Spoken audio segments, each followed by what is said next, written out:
Bismillahirrahmanirrahim. Assalamualaikum warahmatullahi wabarakatuh. Yang terhormat Bapak Kepala Sekolah SDN Kedung Turi, yang kami hormati Bapak Ibu Guru SDN Kedung Turi, terima kasih saya ucapkan telah berkenan hadir dalam kegiatan diseminasi budaya positif di SDN Kedung Turi, sekaligus sebagai pemenuhan tugas calon guru penggerak Angkatan 10 Kabupaten Sidoarjo bersama saya Haji Ibnu Mutakin, calon guru penggerak Angkatan 10 Kabupaten Sidoarjo. Di sini saya akan menyebarkan pemahaman dan pengalaman penerapan budaya positif yang mana nanti akan berlangsung beberapa menit ke depan. Sebelum melaksanakan kegiatan diseminasi, mari bersama-sama kita membacakan bacaan basmalah bersama-sama. Bismillahirrahmanirrahim. Langsung saja ke acara, yaitu penyebaran pemahaman pengalaman penerapan budaya positif. Bapak Ibu, mungkin ada yang tahu apakah budaya positif itu? Ataukah contohnya budaya positif itu seperti apa, Bapak Ibu? Betul, berdoa sebelum kegiatan. Apalagi mungkin ya Bu Devi, ya Bu Dini, salam, sapa. Mungkin ada yang lain, Bu Fitri, atau ada yang lain mungkin?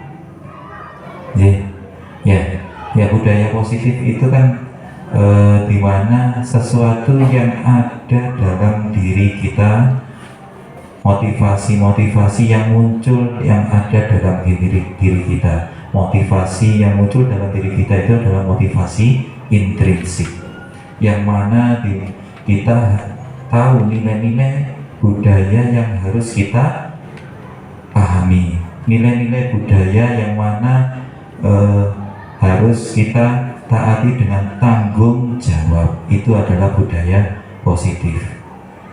Kemudian konsep inti budaya positif.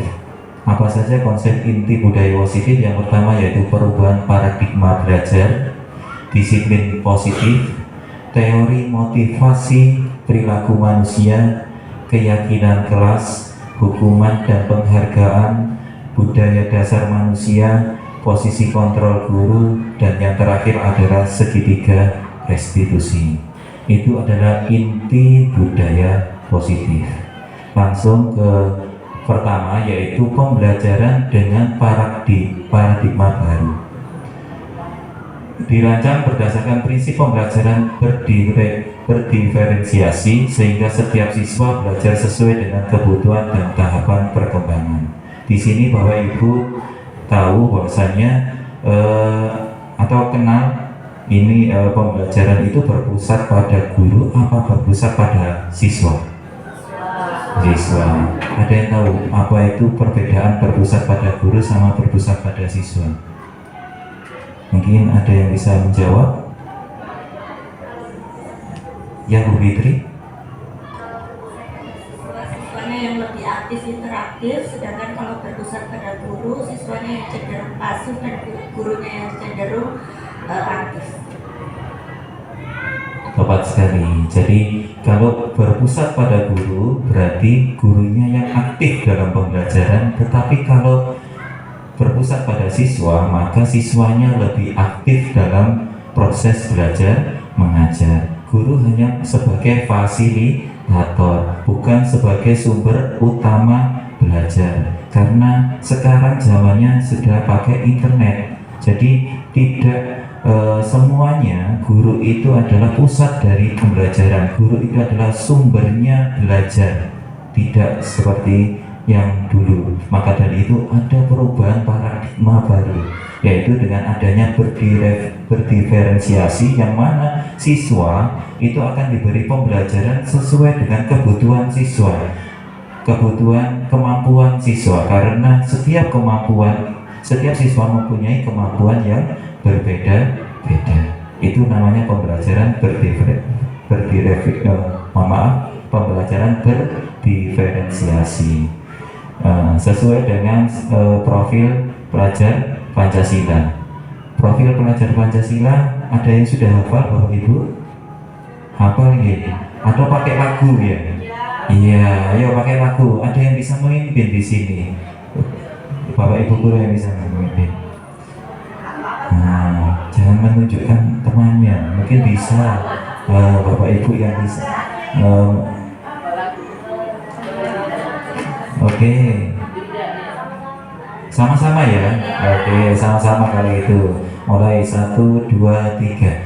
Belajar Pancasila, beriman dan bertakwa pada Tuhan Yang Esa, dan berakhlak mulia, berbendera global, gotong royong mandiri, kreatif dan bernalar kritis. Oke, ulangi ya Bu ya. Mungkin Bu Nana atau teman yang lain. Nah, nggak boleh nunjuk Pak Haji, saya nunjuk. Ada yang bisa menyumbangkan suara emasnya di depan untuk memimpin pelajar Pancasila. Ya, oke, sama gerakan.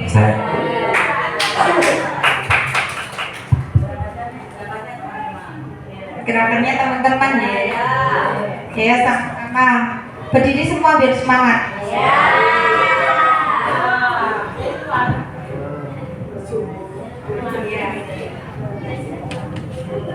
Satu, dua, tiga. Belajar Pancasila, beriman dan bertakwa pada Tuhan Yang Esa, dan berakhlak mulia, berkebinekaan global, gotong royong mandiri, kreatif dan bernalar kritis. Terima kasih, silakan duduk. Terima kasih Bu Ida telah memimpin lagu Belajar Pancasila. Tidak hanya dihafalkan atau dinyanyikan saja, tapi diamalkan gitu Bapak Ibu. Profil pelajar Pancasila yang pertama, beriman dan bertakwa pada Tuhan Yang Maha Esa dan berakhlak mulia. Di sini sesuai dengan sila yang pertama, yang mana kita harus mengakui bahwasanya Tuhan itu ada. Dengan adanya Tuhan berarti kita mempunyai budaya positif. Kalau kita nggak percaya pada Tuhan, maka tidak ada namanya budaya positif, keyakinan yang mana muncul dalam diri kita, bahwasanya Tuhan itu ada dan selalu mengawasi kita setiap perilaku yang kita kerjakan. Makanya ada budaya dalam belajar Pancasila, yaitu beriman dan bertakwa kepada Tuhan Yang Maha Esa. Kedua, yaitu kebinekaan global. Bineka berarti saling memahami dengan sesama temannya, antar suku, antar agama, ras atau golongan. Bineka berarti bersatu, bertoleransi antar umat beragama. Kemudian lanjutnya bergotong royong. Ini artinya kolaborasi dengan temannya, tidak membeda-bedakan tadi, sama seperti bineka tadi, keberbinekaan global. Jadi tidak boleh adanya perbedaan saat bergotong royong. Semuanya dibantu, baik yang bisa membantu yang tidak bisa. Tidak semuanya itu ahli dalam suatu bidang, pasti mempunyai kelebihan tertentu. Dari situlah kita bisa menimba ilmu dari teman saat bergotong royong. Kemudian mandiri. Di sini setiap orang pasti harus belajar mandiri. Ketika kita belajar mandiri, maka kita pun juga akan mempunyai nilai positif, nilai intrinsik, yaitu budaya di mana kita harus rajin belajar, menuntut ilmu sepanjang hayat. Jadi itulah mandiri. Kemudian kreatif, semua orang itu punya kreatifnya masing-masing, cuma ada yang masih terpendam di dalam tanah, mungkin terlalu jauh. Ya, maka dari itu kreatifnya dimunculkan. Sudah muncul mungkin malu untuk memunculkan. Jadi melihatkan pada teman-teman, tidak apa-apa, kreatifnya seperti apa, maka dari itu bisa kita menirunya, bisa mengopinya, bisa ATM, amati, tiru, dan modifikasi dari kreatifnya teman-teman, misalkan dalam pembuatan media pembelajaran. Kemudian bernalar kritis, artinya kita boleh kritis dengan orang lain, tapi kita harus solutif. Tidak hanya kritis itu berarti mengkritik saja tapi tidak ada solusinya, itu nanti akhirnya budayanya negatif semua dalam pikiran kita. Maka itu ya, jadi pelajaran profil pelajar Pancasila kita harus serapkan di kurikulum Merdeka, dan kita sebagai guru paham bahwasanya kita harus menerapkan filosofi Ki Hajar Dewantara, yaitu ing ngarsa suntulodo ing madya mangun karsa tuturi handayani. Ing ngarsa suntulodo, di depan kita memberi contoh, ing madya mangun karsa, di tengah kita membangun motivasi, dan tuturi handayani, di belakang kita harus memberikan dorongan kepada siswa. Maka dari itu kita sama pelajar harusnya menuntun, bukan menuntut. Karena kalau kita menuntut, kita akhirnya mempunyai keinginan sendiri yang akan diberikan kepada orang lain, bukan orang lain yang mempunyai keinginan sendiri untuk mengembangkan diri kita sendiri, tetapi keinginan kita dipaksakan kepada orang lain. Tuh ya, lanjut. Nah, ini tadi yang saya terangkan, yaitu keinginan kita diterapkan pada orang lain. Ada kasus ini Ibu, mungkin ya. Kalau kasus itu pasti ada masalah. Mungkin. Ada A dan B, Anda dan teman Anda. Sobekan secari kertas kecil, tuliskan benda atau sesuatu yang sangat berharga untuk Anda. Ini sangat berharga sekali. Letakkan di salah satu tangan Anda dan genggam benda sesuatu tersebut dengan segala daya, dengan segala kekuatan. Buatlah sebuah kepalan pada tangan, jadi digenggam. Kemudian yang B, teman Anda, itu akan mencoba dengan sekuat tenaga dengan berbagai cara meminta memberikan benda tersebut. B bisa membujuk, saya bujuk ya, nanti dapat ini, tolong buka genggamanmu, nanti tak kasih hadiah mobil misalnya, seperti itu. Tapi ini benda ini sangat berharga sekali, sangat sesuai dalam diri kita. Kalau ini benda dikasihkan orang lain, nanti harga diri kita hilang, ataupun semuanya akan hilang dalam hidup kita. Mengancam, dihardik, disuap, apa saja untuk membuka kepala ini. Kira-kira Bapak Ibu bagaimana tanggapan jenengan apabila ada teman seperti itu dan posisinya Anda itu menggenggam itu, Bapak Ibu, suatu yang sangat berharga.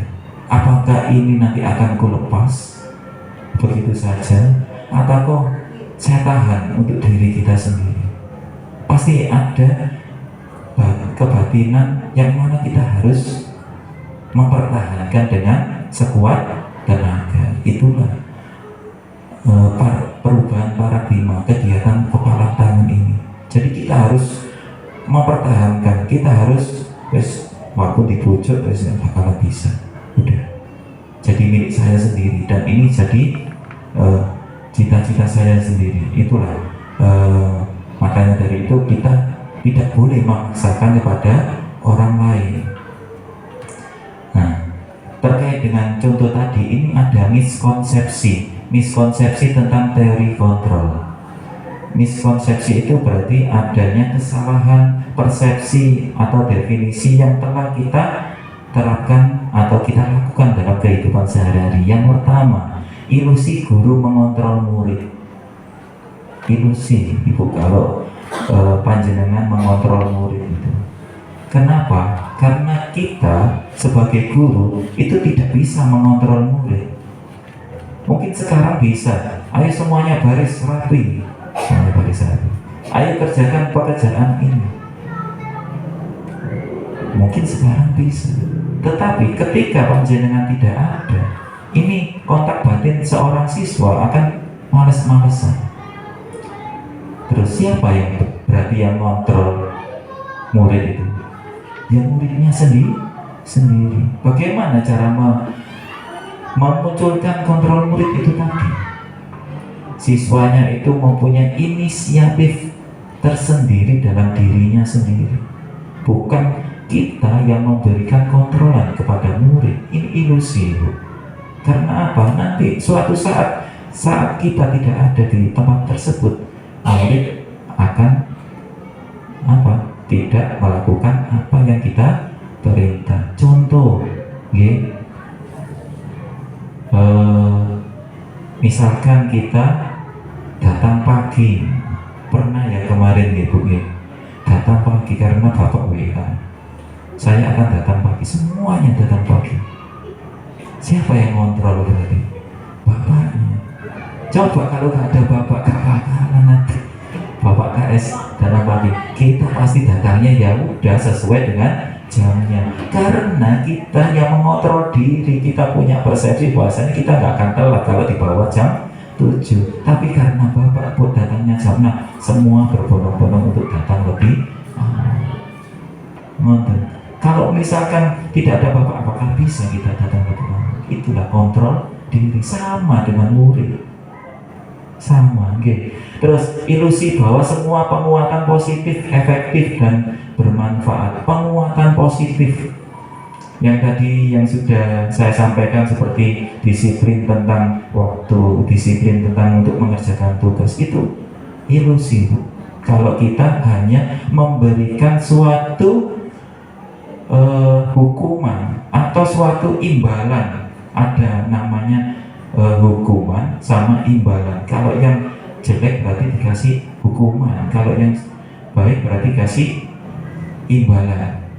Itu hanya kontrol yang ilusi, Bu. Misalkan anak ini tidak ada hukuman, nggak bakalan anak itu menuruti itu tadi.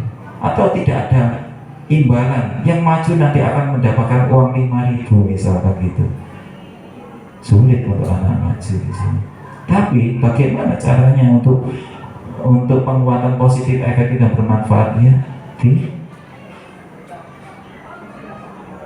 dimunculkan dalam diri anak. Kemudian ilusi bahwa kritik dan membuat rasa bersalah mampu menguatkan karakter. Ini biasanya saya sendiri kalau kita membuat merasa bersalah sekali, anak sampai nangis, sampai meratapi kesalahannya.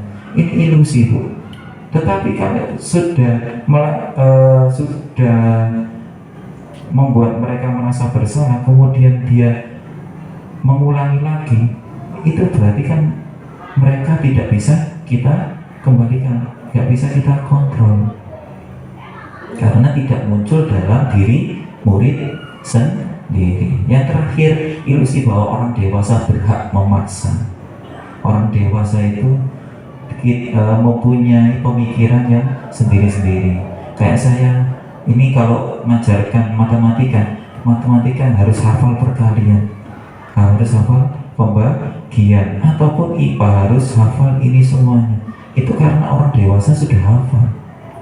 Tapi bagaimana hak mereka itu?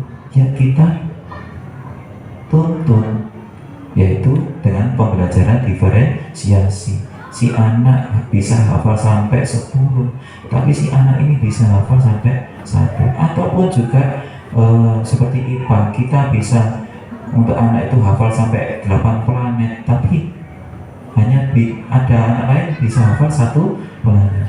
Itu kan bagaimana? Ya kita tadi ada pembelajaran diferensiasi. Maka dari itu bahwasanya hak seorang orang dewasa itu tidak bisa diberikan kepada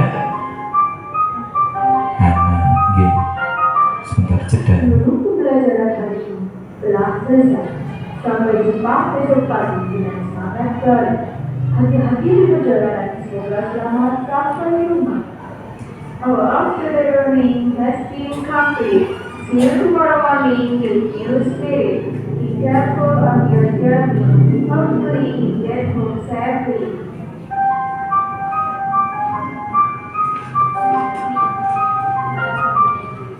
Selanjutnya yaitu tentang mengubah paradigma stimulus respon ke pendekatan teori kontrol.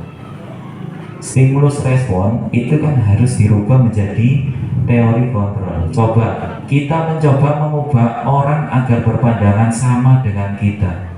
Tapi di dalam teori kontrol kita berusaha memahami pandangan orang lain tentang dunia. Di sini kita tahu bahwasanya orang itu mencoba mengubah orang untuk pandangan selama kita, pandangannya harus sama dengan kita.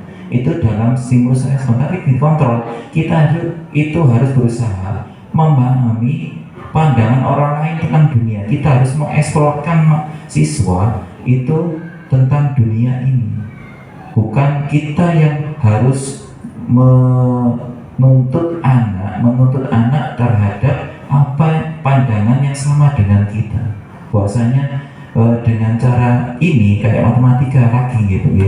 Dengan cara ini anak itu bisa menemukan jawaban. Tapi di matematika 1000 jawaban pasti ada dengan cara yang lain.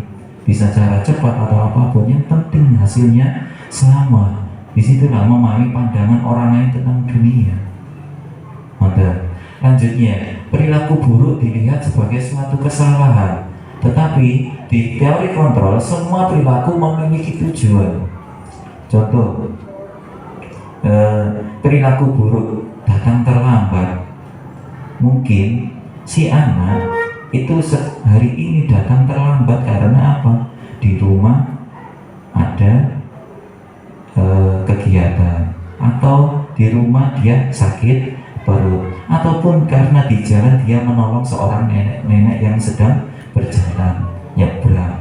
Bisa ini karena dia memiliki perilaku tujuannya mereka kita kontrol, tujuan yang lebih positif. Anak datang terlambat, bagaimana caranya apabila kamu sakit perut setelah makan sarapan terus kamu sakit perut? Ya sarapannya lebih di awal kan, sehingga sakit perutnya ada jeda untuk masuk sehingga dia tidak jadi terlambat. Itulah makanya dari semua perilaku buruk itu bukan suatu kesalahan ya, tetapi di mana semua perilaku memiliki suatu tujuan, nggak tahu itu tujuan positif atau negatif. Kemudian lanjutnya, orang lain bisa mengontrol saya. Kemudian teori kontrol, hanya Anda yang bisa mengontrol diri Anda. Gini apa betul? Hanya diri Anda saja yang bisa mengontrol Anda saja, bukan orang lain. Orang lain bilangnya gini, tetapi kita harus mengikutinya. Itu tidak bisa. Mungkin sekarang melakukannya, besok tidak akan melakukannya. Karena apa? Karena diri kita yang mengontrol. Kalau kegiatan atau perilaku yang baik, pastilah kita akan melakukan hal yang baik. Nah, bagaimana? Ya kita harus menimbulkan kontrol yang baik kepada siswa. Pemaksaan pada saat bujukan gagal. Kemudian dari kontrolnya, kolaborasi dan konsensus menciptakan pilihan-pilihan baru. Kemudian gini, maksudnya dari sini, pemaksaan di dalam kolaborasi. Di dalam suatu kegiatan itu kan kita harus kolaborasi dengan teman. Tidak boleh kita memaksakan dengan apa yang ada dalam diri kita. Kalau memang itu suatu hal yang baik, maka kita harus adanya kolaborasi untuk menciptakan pilihan-pilihan baru.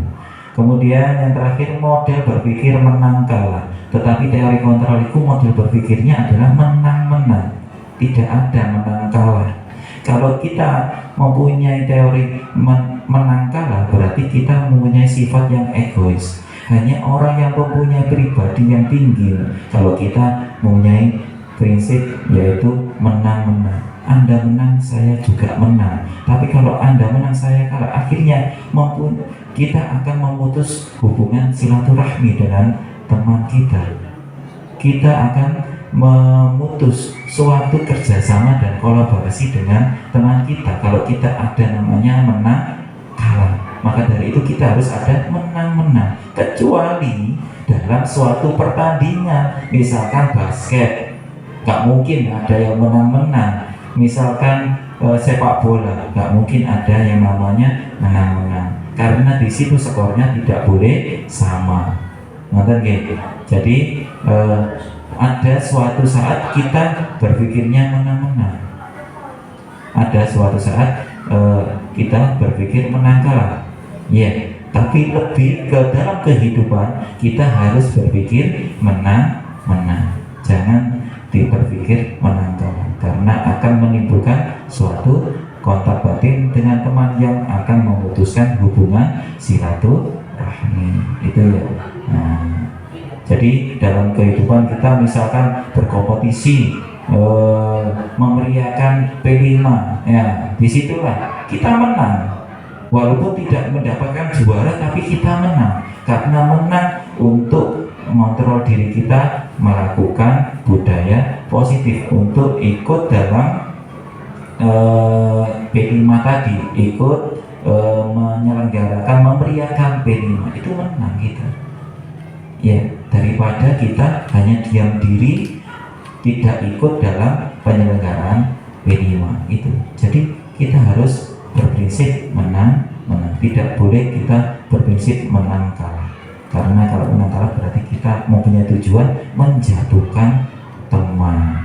Itu. Lanjut, disiplin positif. Apa itu artinya disiplin positif? Sudah tadi kan kita bicara banyak tentang disiplin positif. Dalam budaya kita, makna disiplin itu telah berubah menjadi sesuatu yang dilakukan seorang pada orang untuk mendapatkan kepatuhan. Kita cenderung menghubungkan kata disiplin dengan ketidaknyamanan. Dari kata disiplin, disiplin itu artinya belajar. Disiplin dari kata disiplin apa ya? Bahasa latinnya tadi disipliner, yaitu belajar. Dan di sinilah kita belajar itu bukan belajar suatu kepatuhan yang tidak nyaman, tapi disiplin itu adalah belajar bagaimana seorang itu harus nyaman dengan kontak dirinya, gitu. Merupakan salah satu pendekatan disiplin diri yang memampukan seseorang untuk mengontrol perilakunya dalam kesadaran dan bertanggung jawab atas tindakannya sebagai wujud menghormati diri sendiri dan orang lain. Nah, disinilah ada disiplin diri, yaitu sadar akan tanggung jawab. Sadar dirinya siswa itu punya rasa tanggung jawab. Tidak muncul karena ada paksaan ketidaknyamanan, karena biasanya disiplin ini hubungannya dengan suatu hukuman. Kalau datang terlambat berarti dihukum, kalau tidak mengerjakan berarti dihukum. Ini akhirnya disiplin itu, disiplin itu artinya patuh, harus patuh dan menimbulkan rasa ketidaknyamanan. Padahal disiplin positif itu adalah disiplin diri yang mana orang itu sadar akan tanggung jawabnya. Saya nggak mengerjakan PR itu berarti saya salah. Bagaimana cara untuk memperbaikinya? Berarti besok saya harus mengerjakan PR. Saya datang terlambat itu memang saya salah. Jadi anak itu bisa merenungi dirinya sendiri, merefleksikan diri sendiri bahwasanya dia salah, posisi sekarang dia salah. Maka dari itu rasa tanggung jawabnya ada. Suatu saat ini akan jangka panjang. Anak-anak yang kita didik ini mempunyai disiplin diri jangka panjang dan tidak akan luntur untuk sadar akan tanggung jawabnya, bisa menghormati dirinya sendiri. Bukan berarti kita akan ada tekanan dari orang lain, tapi menghormati dirinya sendiri. Bahwasanya kita harus selalu sadar. Mantap. Jadi dapat disimpulkan sebagai pendidik itu tujuannya kita harus menuntun murid untuk memiliki disiplin diri, sehingga mereka bisa berperilaku mengacu pada nilai-nilai kebajikan universal dan memiliki motivasi intrinsik bukan ekstrinsik, motivasi yang timbul dari dirinya sendiri bukan timbul dari orang lain. Orang lain hanyalah fasilitator, kita guru hanyalah fasilitator untuk menimbulkan motivasi intrinsik, nilai-nilai kebajikan yang harus diterapkan oleh siswa. Pendekatan disiplin positif tidaklah tentang anak atau peserta didik secara langsung, tetapi tentang diri dan cara kita sendiri, baik sebagai orang tua, guru, atau orang dewasa yang memberikan dampak dan pengaruh positif kepada anak peserta didik. Disinilah pendekatan kita sebagai guru yang sudah saya ungkapkan yang tadi, yaitu filosofi Ki Hajar Dewantoro. Berarti guru itu adalah panutan, seperti anak-anak yang barusan anak-anak balita itu kan biasanya meniru, sama dengan anak-anak yang SD, SMP atau yang masih yang mengenyam pendidikan, itu biasanya meniru orang tua, meniru guru, meniru orang dewasa yang ada sekitarnya. Kalau orang dewasa di sekitarnya itu mempunyai hal yang buruk, mempunyai budaya yang buruk, maka mereka akan meniru budaya yang buruk. Beda kalau kita sebagai guru punya budaya yang positif, saling tegur sapa, saling menghormati, saling menghargai antar teman, pasti kita juga akan menciptakan generasi-generasi yang mempunyai disiplin positif. Ingat sosok tulodo tadi, di depan kita memberikan contoh untuk mendapatkan siswa yang dicontohkan jadi lebih baik. Lanjut, pendekatan disiplin positif itu pastinya kita tidak bisa bekerja sendiri. Pasti ada dukungan dari kebijakan sekolah, dari pemangku kepentingan. Kalau di sekolah pastinya kepala sekolah dan juga pengawas. Dan di sini kita bukan bekerja individual, tapi bekerja secara kelompok. Ya, itu mungkin dari saya tentang disiplin positif. Lanjut, tadi kan saya bicara tentang nilai-nilai kebajikan universal. Apakah itu nilai-nilai kebajikan universal? Jadi nilai-nilai kebajikan universal itu adalah sifat positif manusia yang merupakan tujuan mulia yang ingin dicapai setiap individu. Pasti semua individu tidak mempunyai cita-cita yang negatif. Bapak Ibu bisa bertanya pada orang yang ditangkap atau narapidana, pasti dia tidak mau melakukan hal tersebut. Mereka pasti mempunyai tujuan sendiri. Mempunyai tujuan sendiri. Dan itu biasanya tercipta di masa mudanya dengan adanya lingkungan yang tidak positif. Itulah makanya itu tujuan yang jelek tadi bisa dijadikan tujuan yang mulia. Kita rubah ke tujuan yang mulia, itu tadi sifat-sifat positif manusia. Kemudian nilai yang disepakati bersama. Jadi nilai-nilai kebajikan universal itu adalah nilai-nilai yang disepakati bersama. Biasanya lintas bahasa, lintas suku, lintas agama maupun latar belakang. Sudah kita sepakati. Kita sepakati bahwasanya nilai ini harus kita patuhi. Nilai ini yang harus kita terapkan dengan penuh rasa tanggung jawab. Di manakah nilai-nilai kebajikan universal? Ya tadi yang sudah kita nyanyikan, yaitu dicontohkan dalam profil pelajar Pancasila, yaitu beriman dan bertakwa pada Tuhan Yang Maha Esa dan berakhlak mulia, 2 mandiri, 3 bernalar kritis, 4 berkebinekaan global, 5 bergotong royong, dan terakhir adalah kreatif.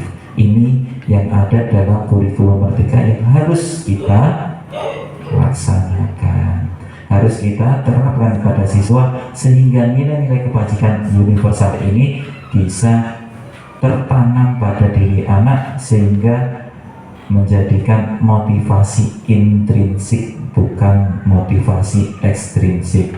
Motivasi yang mana anak itu akan melakukan suatu tindakan atau kebajikan yang timbul dari dirinya, bukan atas tekanan atau hukuman atau pengaruh dari orang luar.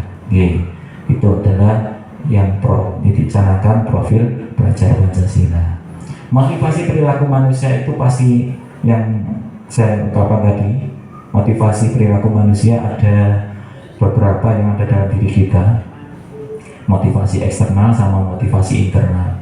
Untuk menghindari ketidaknyaman hukuman ini masuk motivasi eksternal. Ya. Untuk mendapatkan imbalan dan penghargaan, ya ini termasuk motivasi eksternal. Jadi dari luar.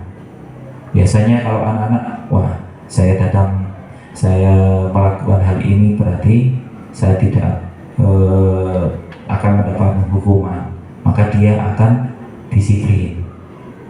Maka terus untuk mendapatkan imbalan tadi saya akan mengacu ini kegiatan atau lomba gitu ya. Nah, di dalam kelas untuk mendapatkan suatu imbalan, ini namanya motivasi eksternal. Nah, kemudian yang harus kita lakukan adalah untuk membangkitkan motivasi internal ini, untuk menghargai diri sendiri. Jadi untuk melakukan hal ini penuh dengan kesadaran siswanya, penuh kesadaran si anak itu untuk melakukan hal yang positif, bukan karena ada ancaman. Seperti yang tadi saya ungkapkan, bahwasanya disiplin itu artinya belajar untuk menghargai diri sendiri, bukan belajar untuk menghindari hukuman atau belajar untuk mendapatkan penghargaan, tapi belajar untuk menghargai diri sendiri. Lanjut di sini pada motivasi eksternal atau motivasi internal itu dikaitkan dengan filosofi Ki Hajar Dewantara. Jadi motivasi internal yaitu menurut Ki Hajar Dewantara, merdeka itu artinya tidak hanya terlepas dari perintah, akan tetapi juga cakap buat memerintah diri sendiri. Jadi bukan karena kita ini enak-enakan, bukan karena kita ini bebas, karena tidak ada hukuman atau karena tidak ada imbalan atau penghargaan, tetapi karena motivasi diri sendiri, menghargai diri sendiri, maka kita harus bisa memerintah diri sendiri, bukan lepas dari perintah orang lain, tetapi kita harus bisa memerintah diri sendiri. Motivasi internal itu bisa tercipta apabila disiplin positif dan sikap merdeka dilaksanakan dalam diri kita. Sekarang masuk ke dalam keyakinan kelas, yaitu penerapan disiplin positif. Ya, tadi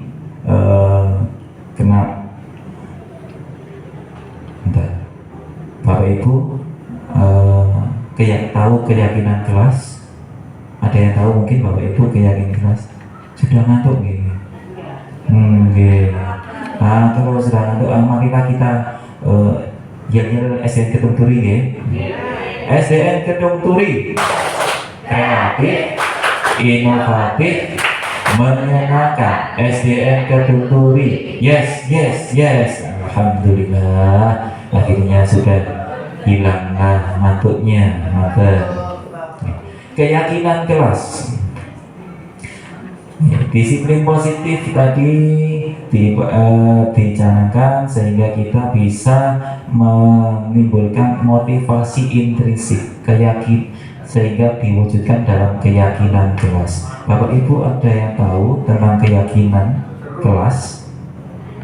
Ada ya? Mungkin bisa saya jelaskan. Keyakinan kelas ini mirip-mirip dengan peraturan kelas, mirip-mirip dengan kesepakatan kelas. Benar Bu Revi? Ya seperti itu. Kalau di sekolah itu seperti ada tata tertib sekolah itu. Jadi, tapi bedanya apa? Tapi keyakinan kelas itu mempunyai nilai-nilai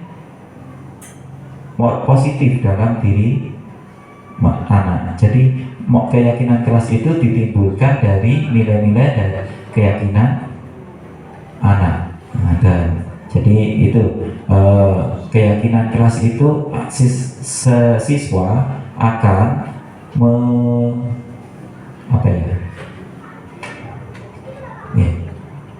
keyakinan kelas itu siswa akan meyakini nilai-nilai yang akan dia laksanakan, yang akan dia terapkan kepada setiap hari. Beda sama peraturan kelas. Kalau peraturan kelas itu pasti ada hukuman apabila tidak dilaksanakan. Tapi kalau nilai-nilai keyakinan kelas itu dimunculkan karena ada nilai yang harus dipatuhi. Mengapa tidak peraturan saja? Karena apa? Tadi peraturan itu masuk ke motivasi ekstrinsik. Nah, mengapa harus keyakinan kelas? Karena kita harus menimbulkan motivasi intrinsiknya dalam setiap siswa. Perhatikan pertanyaan berikut Ibu. Mengapa kita memiliki peraturan 3M, menggunakan masker, mencuci tangan, dan menjaga jarak pada saat pandemi COVID-19 kemarin? Mengapa Ibu? Kita harus pakai masker. Benar. Kenapa kita harus pakai masker saat COVID-19 kemarin? Melindungi diri supaya kita tidak tertular. Jangan yakin bahwasanya COVID-19 itu bisa tertular ya. Walaupun tanpa ada orang lain mengingatkan, Bu pakai masker, Pak pakai masker, kita sudah pakai masker. Berarti yakin bahwasanya itu adalah untuk melindungi dirinya sendiri. Yang kedua, mengapa kita memiliki peraturan harus menggunakan helm bila mengendarai kendaraan bermotor? Untuk melindungi diri sendiri, bukan karena ditilang polisi ya Bu ya. Nah, kalau supaya tidak ditilang berarti itu namanya motivasi ekstrinsik karena ada hukuman. Tetapi kalau kita motivasi intrinsiknya memakai helm saat bermotor, karena dengan helm itu kepala kita ini bisa terhindar dari suatu benturan, maka disinilah motivasi intrinsiknya muncul. Saat helm sepeda motornya dikeluarkan, udah kita cari helm. Kalau nggak ada, cari helm nggak ada, ya udah kita nggak jadi berangkat, teman-teman. Itu karena apa? Motivasi intrinsik kita dari diri kita sendiri, bukan karena ada polisi di depan gang. Enggak, karena diri kita sendiri. Inilah namanya motivasi intrinsik. Mengapa kita memiliki peraturan harus datang tepat waktu pada saat mengikuti pelatihan? Kalau ikut pelatihan, coba mungkin ada jawaban. Karena malu apabila kita datang terlambat. Itu berarti ekstrinsik Bu. Karena jenengan malu sama orang lain. Tapi karena kalau jenengan itu karena peraturan kita harus datang tepat waktu karena tanggung jawab, karena biar tidak ketinggalan materinya, itu berarti motivasi intrinsik, punya rasa tanggung jawab. Kalau telat absen berarti masuk ekstrinsik karena ada penghargaan. Kalau absen dapat sertifikat, ekstrinsik gitu. Ngeten. Jadi ada penghargaan, ada hukuman. Hukumannya malu, penghargaannya sertifikat. Itu namanya motivasi ekstrinsik. Ya, disinilah nanti akan kita buatkan untuk keyakinan kelas. Kita meyakinkan pada anak-anak bahwasanya tindakan ini salah, tindakan ini yang benar, tindakan ini yang tidak perlu dilakukan, tapi tindakan ini yang harus dilakukan. Ya, seperti itu. Seperti yang pertanyaan-pertanyaan yang ini tadi. Untuk mendukung motivasi intrinsik, kembali ke nilai-nilai keyakinan yang lebih menggerakkan seseorang dibandingkan mengikuti serangkaian peraturan. Menggerakkan, bergerak sendiri, bergerak untuk mematuhi apa yang ada, nilai yang sudah kita yakini, nilai yang sudah kita sepakati bersama. Nah, di sini ada keyakinan kelas dalam suatu peraturan kelas atau kesepakatan kelas. Ada keyakinan kelas dalam kesepakatan kelas. Kalau dulu kan peraturan kelas, kalau sekarang kesepakatan kelas.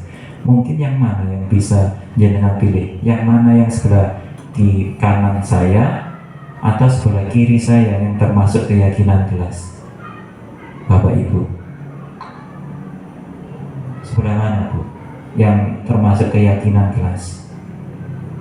Sebelah yang ada gambarnya anak atau yang ini gambarnya anak ya? Iya. Di sini panjenengan bisa membandingkan. Kalau di dalam keyakinan kelas itu tidak ada namanya kalimat negatif. Ya, kalau di dalam keyakinan kelas harus kalimatnya positif. Yang mana anak itu yakin bahwasanya kita harus mematuhi nilai-nilai yang sudah ada. Munculkannya kepada anak butuh proses, memang butuh proses. Saya sendiri juga masih berproses untuk melaksanakan seperti itu. Maka dari itu saya diseminasikan pada Bapak Ibu supaya nanti sama-sama untuk bekerja sama menerapkan tentang disiplin positif ini tadi. Ini bagaimana membuat keyakinan kelas. Jadi tadi ya lebih abstrak dari peraturan. Abstrak itu yang mana anak bisa merenungkan diri, merenungkan kata-kata tersebut untuk dirinya sendiri. Kemudian berupa pernyataan universal. Universal itu sebagai umumnya. Semua meyakini bahwasanya itu salah, bahwasanya itu benar. Kalau membuang sampah sembarangan itu salah. Ya, meletakkan sampah tadi lupa itu salah. Tapi waktu itu kan memang semua orang tidak ada yang sempurna, tapi berusaha untuk menjadi sempurna. Tidak ada orang itu selalu benar gitu, tidak ada. Ya. Kemudian dibuat dalam bentuk kalimat positif sudah ya tadi ya. Kalau kalimat negatif itu biasanya diawali dengan dilarang, tidak boleh, terus jangan. Ya itu kalau kalimat negatif. Kalau positif berarti pernyataan-pernyataan yang mempunyai nilai abstrak tadi. Sedikit saja agar mudah diingat. Jadi nggak usah banyak peraturan kelas yang maknanya hampir sama. Tapi sedikit, mungkin 4 atau 5 atau 6 saja keyakinan kelas yang mana anak-anak bisa mengingatnya, bukan menghafal, tapi mengingatnya dengan cara dilakukan dalam kegiatan sehari-hari sesuai dengan kondisi kelas dan sekolah agar mudah diterapkan. Sesuai, kalau di sini bisa kita terapkan, kita menggunakan sepatu hitam. Nah, ya, bukan tidak boleh menggunakan selain sepatu hitam, kan ya sama maknanya menggunakan sepatu hitam. Tapi kondisi kelas atau kondisi sekolah itu bisa disesuaikan. Misalkan ngajar di pelosok ya, mungkin kita harus menggunakan keyakinan kelas menggunakan sepatu hitam itu. Sepatu kalau jangan mengajar di 3D terluar terdalam itu, kalau sepatuan aja sudah bagus ya. Kalau anak pakai sepatu itu, pakai seragam aja sudah bagus gitu.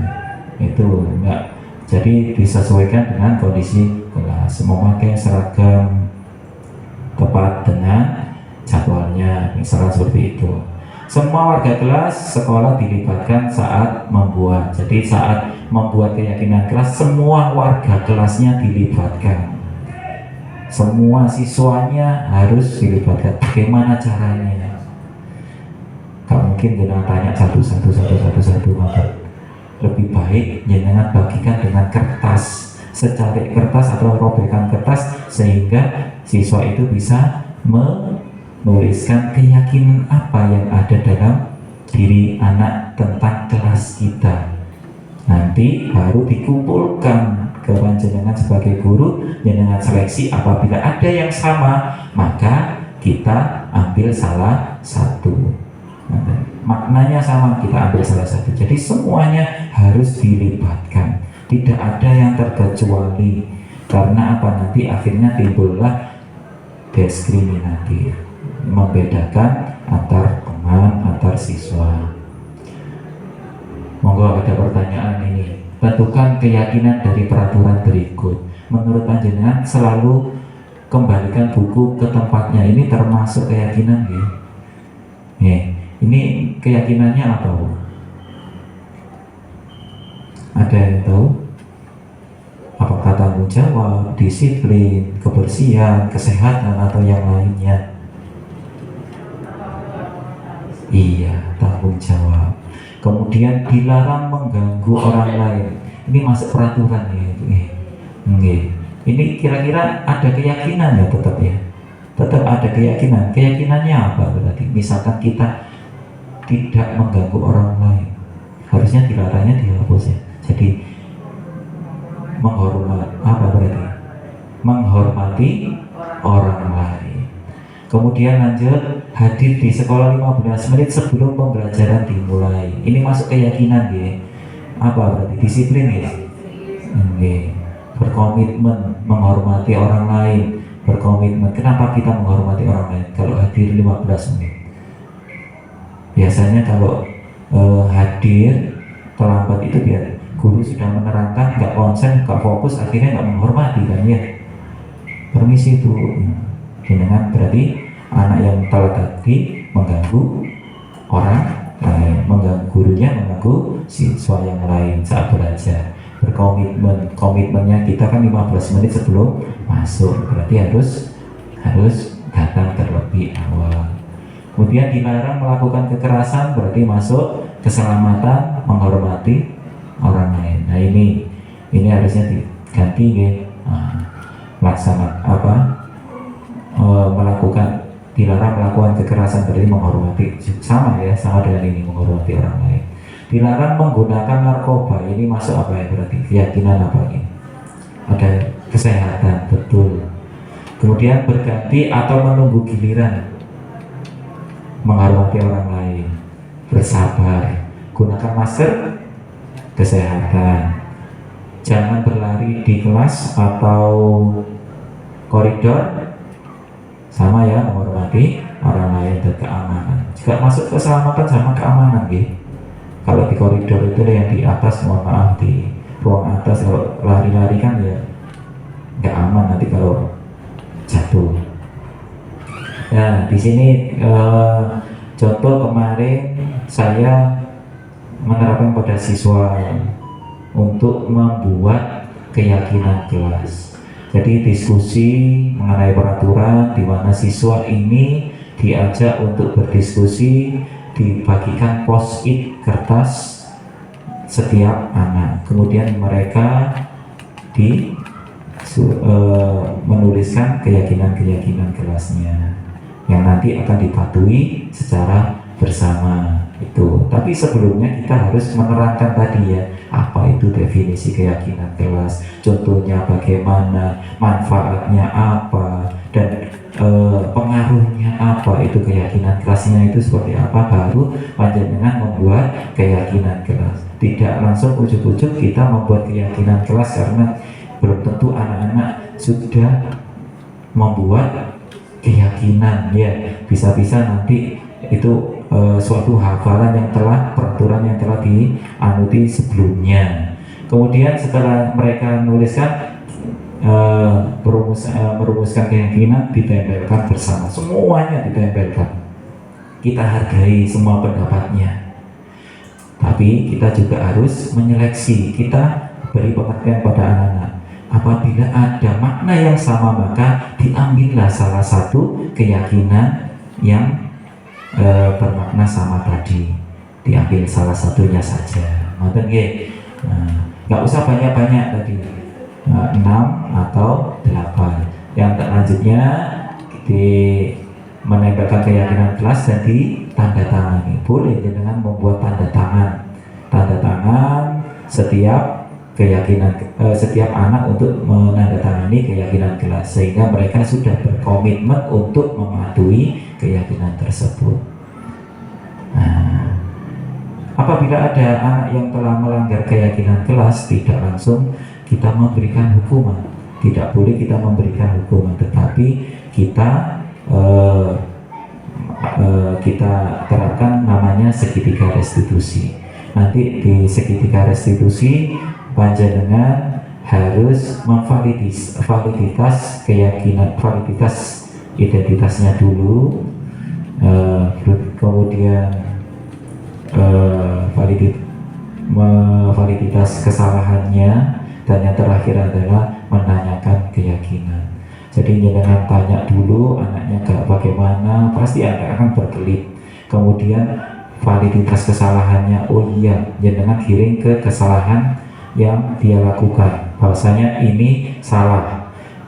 Selanjutnya yang terakhir, jangan hubungkan dengan keyakinan kelas. Nah, apakah ini bisa membuat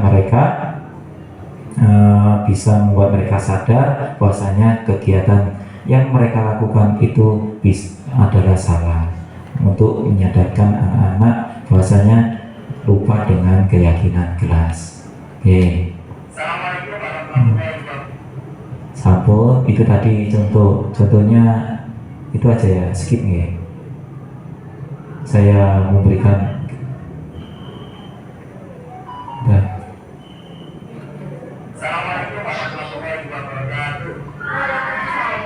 saya skip ya.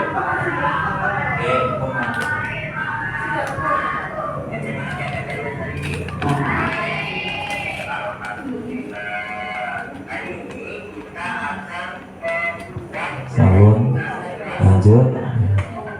Untuk terakhir, Bapak Ibu, marilah kita belajar bersama, berkolaborasi dengan teman, saling mendukung demi mewujudkan disiplin positif di sekolah kita, sehingga dapat menciptakan karakter profil pelajar Pancasila. Terima kasih atas waktunya. Mohon maaf apabila ada kesalahan dan juga menyita waktu Bapak Ibu. Saya Haji Ibnu Mutakin, calon guru penggerak angkatan 10 Kabupaten Sidoarjo, mengucapkan mohon maaf sebesar-besarnya. Wassalamualaikum warahmatullahi wabarakatuh.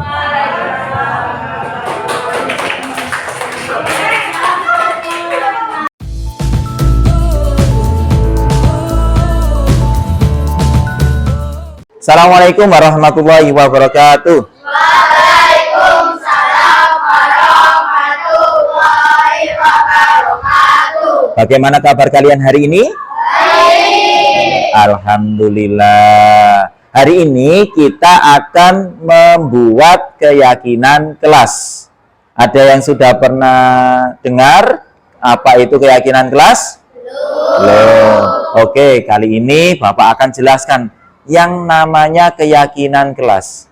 Keyakinan kelas itu mirip dengan peraturan. Di setiap daerah, di setiap tempat pasti punya peraturan. Contoh, di sekolah kita. Di sekolah kita ini mempunyai tata tertib. Nah, di mana kita harus mematuhi tata tertib tersebut. Nah, apa bedanya dengan keyakinan kelas? Keyakinan kelas itu adalah kalimat yang mana nanti kalian akan meyakini, punya rasa tanggung jawab. Nah, punya rasa tanggung jawab dengan nilai-nilai yang ada dalam keyakinan kelas. Nah, contoh, Untuk keyakinan kelas, ya.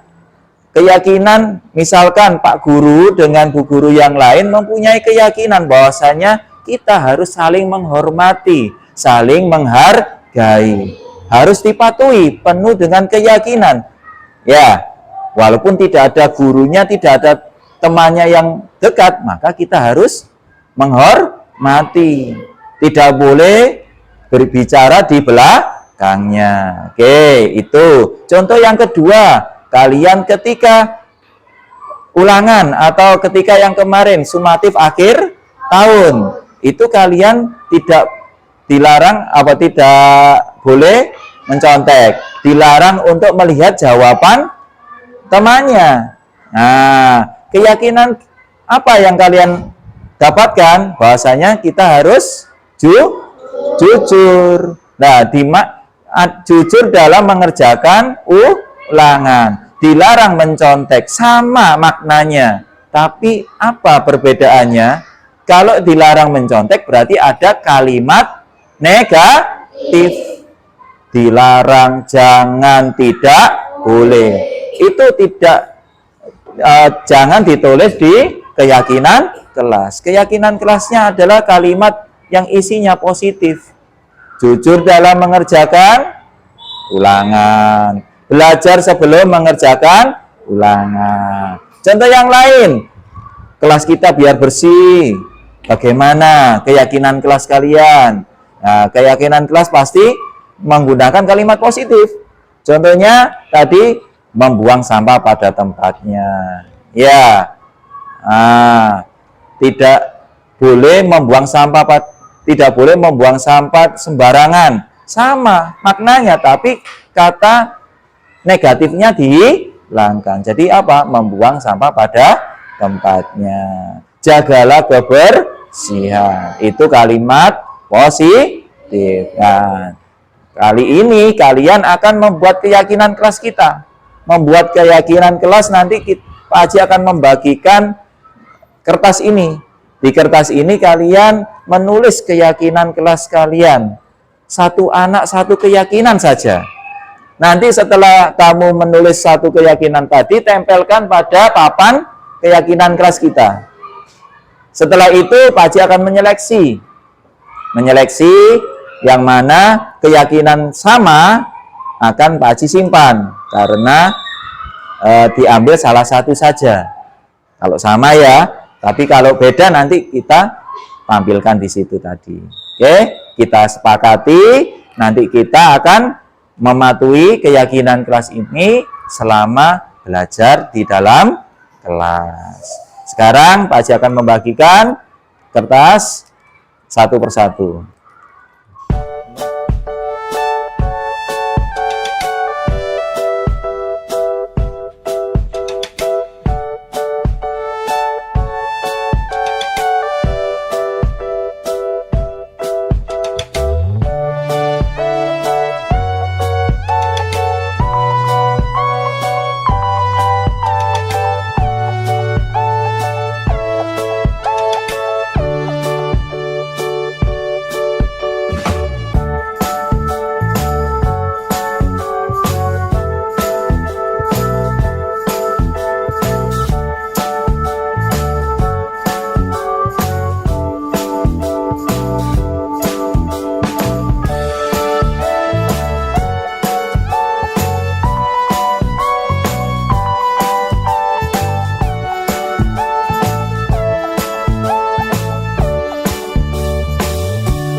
Fokus ya.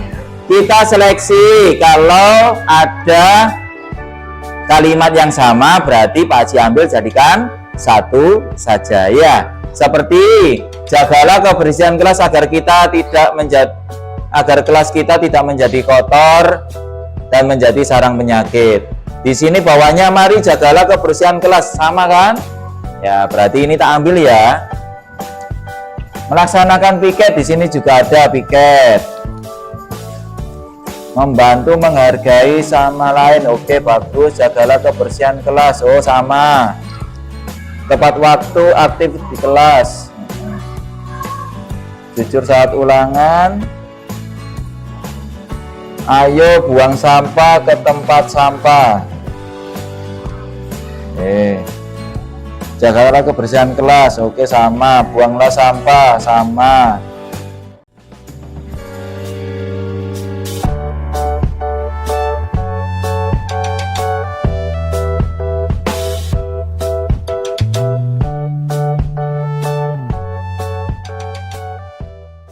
Anak-anak, sudah Pak Haji rapikan menjadi 10 keyakinan kelas. Ini maknanya sama dengan apa yang Pak Haji ambil. Ya, yang pertama, jagalah kebersihan kelas agar kelas kita tidak menjadi kotor dan menjadi sarang penyakit.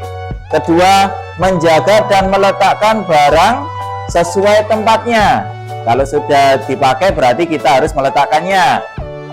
Membantu dan menghargai sama lain, berarti kita harus saling menghargai. Ada yang jatuh? Wah, satu ya. Tepat waktu dan aktif di dalam kelas. Laksanakan piket kelas, mendengarkan guru saat berbicara, jujurlah dalam mengerjakan ulangan atau ujian kelas. Belajarlah sebelum mengerjakan ulangan, buanglah sampah pada tempatnya, dan mengerjakan tugas tepat waktu. Oke, tepuk tangan buat kita semuanya. Itulah keyakinan kelas kita. Maka dari ini kita akan membuat namanya tanda tangan keyakinan kelas yang telah kita buat. Kalau kita sudah menyetujui keyakinan kelas yang kita buat, maka kita harus melaksanakan dengan penuh tanggung jawab. Dalam diri kita akan mematuhi nilai-nilai yang terkandung dalam keyakinan kelas kita. Kita yakin bahwasanya kita harus melaksanakan dengan penuh rasa tanggung jawab. Tanpa diawasi oleh guru, kita pasti juga melaksanakan keyakinan kelas. Paham anak-anak? Nah, mari kita membuat tanda tangan keyakinan kelas.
Perkenalkan, nama saya Kaid Akbar Zakaria. Perkenalkan, nama saya Cecil dari kelas 6C. Perkenalkan, nama saya Lodia Kila dari kelas 6C. Perkenalkan, nama saya Arya dari kelas 6C. Perkenalkan, nama saya Faiz Ahmad Sahid dari kelas 6C. Perkenalkan, nama saya Brilian Lindi Baktian dari kelas 6C.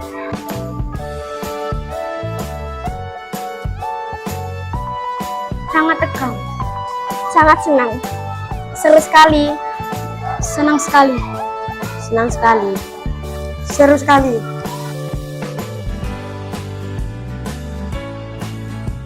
Sangat penting. Sangat penting. Sangat penting. Sangat penting. Sangat penting. Sangat penting.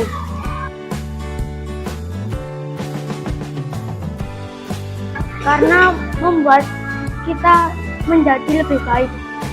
Membuat rasa percaya diri. Membuat siswa tanggung jawab.